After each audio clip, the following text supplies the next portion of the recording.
Hello, bachcho. Let's see the question first. The question says, write one difference between albuminous and non-albuminous seeds, giving one example of each. तो हमारा यहाँ पे जो question है, हम उसका की कॉन्सेप्ट देखें तो हम टाइप ऑफ सीड्स जो हैं उसकी बात करेंगे. यहाँ पे हमारा जो की कॉन्सेप्ट आ जाएगा वो आएगा सीड टाइप्स.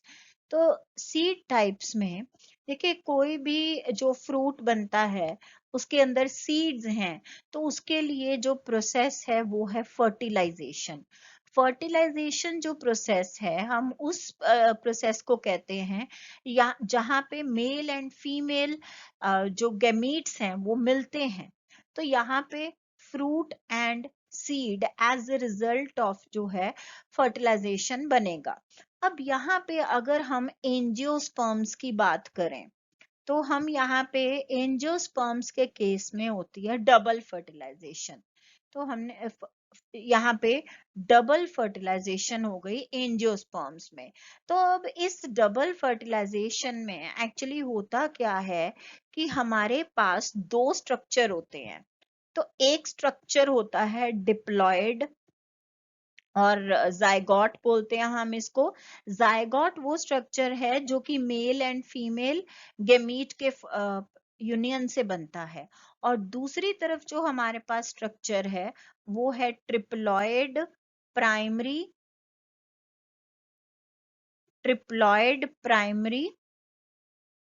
Endosperm cell. तो अब ये दो स्ट्रक्चर्स हमारे पास जो हैं वो यहाँ पे बन रहे हैं डबल फर्टिलाइजेशन के केस में. तो हमने यहाँ पे क्या किया, जो होता क्या है, जो डिप्लॉयड जाइगोट है वो बन जाता है आगे एम्ब्रियो. अब ये स्टेज है. अब ये और दूसरी तरफ जो ट्रिप्लॉयड प्राइमरी एंडोस्पर्म है, वो एंडोस्पर्म सेल है, वो बनाता है एंडोस्पर्म. अब इन दोनों में कनेक्शन क्या है? ये एंडोस्पर्म जो है इस एम्ब्रियो को नरिश करता है. अब एम्ब्रियो को आगे ग्रो करना है. ग्रोथ अभी करेगा जब उसे कोई नरिशमेंट प्रोवाइड करेगा. अब यहाँ पे क्या होता है, जब इस एम्ब्रियो को नरिशमेंट मिल रही है एंडोस्पर्म से, तो जैसे जैसे ये एम्ब्रियो ग्रो करता है तो इसका जो सेंट्रल एंडोस्पर्म होता है, यहाँ पे एम्ब्रियो के अंदर जो सेंट्रल एंडोस्पर्म है, दैट इज ईटन अप. वो यहाँ पे एक तरह से हम कह रहे हैं वो फिनिश हो रहा है, वो खाया जा रहा है. और वो यहाँ पे हम इसके लिए वर्ड क्या यूज करेंगे, कहेंगे करोड्स ओवर न्यूसेलस. तो अब यहाँ पे क्या होता है, न्यूसेलस एक स्ट्रक्चर है प्लांट का. तो यहाँ पे इसका रिजल्ट क्या है, कुछ सीड्स ऐसे होते हैं, सर्टेन सीड्स जो हैं जिनके अंदर जो एंडोस्पर्म है वो एक तरह से फूड लेडन टिश्यू है, यानी कि वो फूड प्रोवाइड कर रहा है. तो ये फूड लेडन वर्ड यूज कर लें, या हम कहें कि ये फूड स्टोरेज टिश्यू है. तो यहाँ पे जो है वो खाना स्टोर होता है. और यहाँ पे फिर इस तरीके के सीड्स जहाँ पे उनका एंडोस्पर्म प्रेजेंट है जो कि फूड को स्टोर कर रहा है, इनको हम कहते हैं एंडोस्पर्मिक सीड्स. या तो हम इनके लिए टर्म एंडोस्पर्मिक यूज करते हैं या फिर हम इनके लिए टर्म एल्ब्यूमिनस यूज कर रहे हैं. तो इनको हम एल्ब्यूमिनस सीड्स हम इसको बोल रहे हैं. अब यहाँ पे क्या है कि इसकी एग्जाम्पल अगर हम देखें तो कैस्टर सीड्स, मेज, wheat,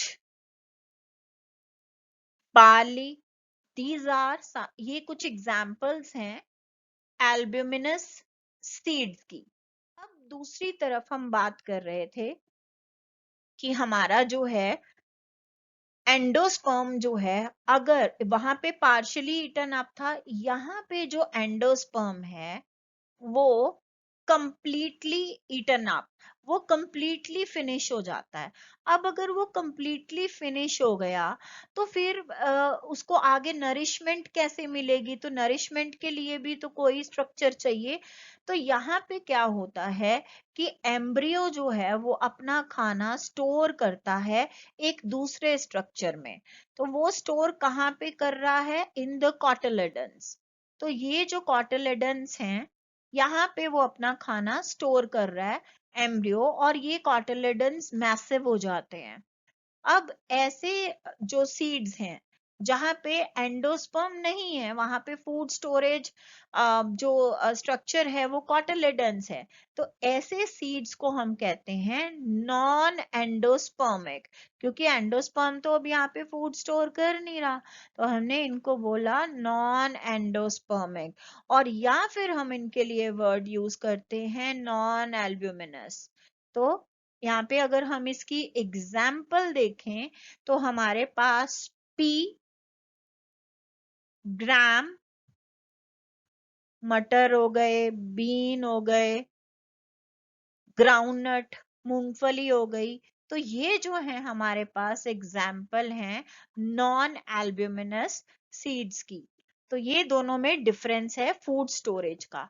I hope you understood it well. Best of luck.